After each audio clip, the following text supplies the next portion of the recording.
is the real success of BEPS. It changes attitudes, yes? Because it's far easier, or it's far more difficult to change attitudes, but if you do, it's far more effective than just changing the rules, because the rules are easier to apply if everybody has a much more positive attitude. People, both companies, are prepared to, to try to comply with the spirit and the letter of the law, and the companies are prepared to see that beggar my neighbour policies are not something that you want to follow. If I look in my crystal ball, where do I see things going? When all of this gets into the G20 in November, I mean, the OECD can be congratulated. It said it would have 15 action points ready. They've got the 15 action points. They've had it on time. The technical quality of the work has been outstanding. Yeah. Business may not like the outcomes, but the technical quality. And they've stuck to the timeline, which is very commendable. They've stuck to the timeline. They've maintained the political commitment. They've managed to hold this very diverse group of countries. The BRICS, the US, Germany, which has not been easy at all. They've set a precedent in the sense that that group of countries can work together. So I'm confident that that when it gets to the summit, there's going to be a multilateral instrument. And the multilateral instrument is part. I mean, that don't forget that is not going to be available until the end of 2016. Yeah. So that's work in progress. Yes? But I think if I were finance minister or president or prime minister, and my tax people are telling me, well, so we've spent 2 years, Minister. We've got these recommendations. These were major issues there were real problems. Some countries are losing revenue, tax havens are thriving. And then if the minister said, well, it's great, so when are we going to what's going to happen? Oh, well, I've got to go out for 10, 15 years and renegotiate by that. Sorry? Why did we have such a short deadline if you have 15 years to do that? Yeah? Well, Minister, it's hard. No. If you've done that in this short timetable, I want action. And frankly, if we do follow the traditional route, it is going to take 10 to 15 years. You're going to get inconsistent application. You're going to get treaty negotiators doing what they're supposed to do, negotiate. Yeah. You're going to get a lot of uncertainty. Yeah. So I think it's very much in the interest of the business community to lobby hard. And business is good at lobbying. Here they can lobby hard. Okay, to get this instrument in place. As I said earlier, technically it is possible. It will be difficult. We will need wiggle room to accommodate the different constraints of different countries. But if we can show that a large group of countries can move forward here and get the instrument there, think about how they would implement that at their national level, yeah? And think about how it can be designed in a flexible way so new countries can join over time. That's the way forward. And to me, that is an issue that is not just limited to BEPS, because we need to modernize the way we deal with our treaties.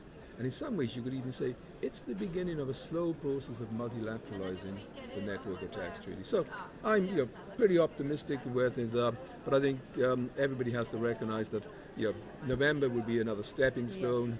There's a lot of issues there. I mean, one of the interesting questions is, will the G20 launch new work on tax? Yeah. I mean, already we heard this morning from Marlies that they're looking at the issues of tax incentives, issues that are specifically developing countries. Jeffrey, we should not grudge them at all.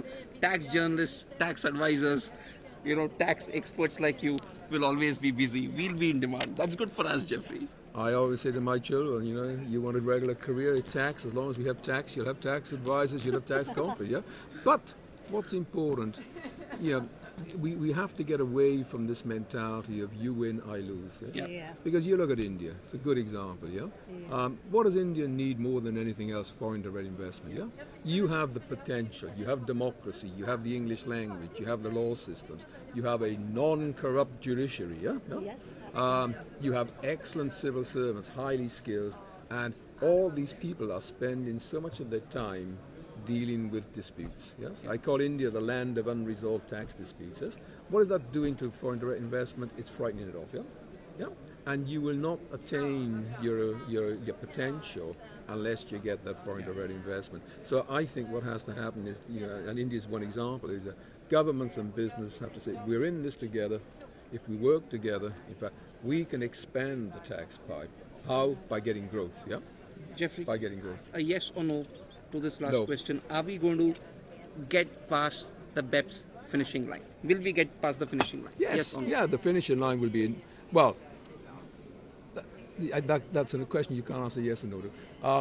Because I think BEPS will definitely get past the finishing line, it with or without some other countries. It will get past the political finishing line at the November summit, yeah?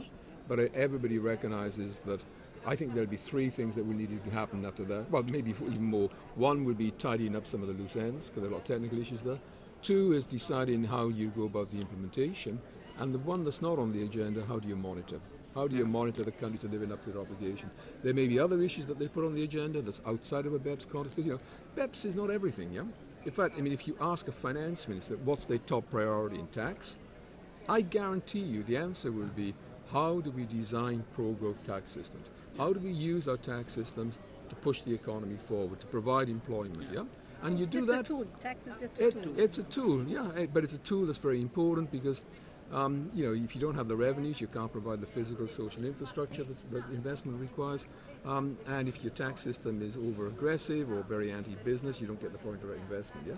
So I think we have to get away from this mentality of you and me, of you win, I lose, to a mentality where we, by working together, can actually all win.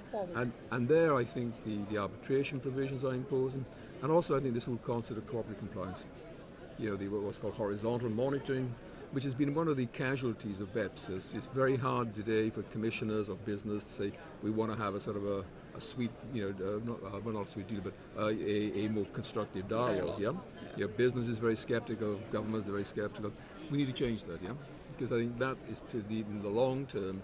A cooperative compliance relationship is where we should be moving towards, and not just in the OECD countries, but also I think in the developing. One of the things I've launched now in Vienna is a program on cooperative compliance, and to see whether we could get some African pilot studies going on that.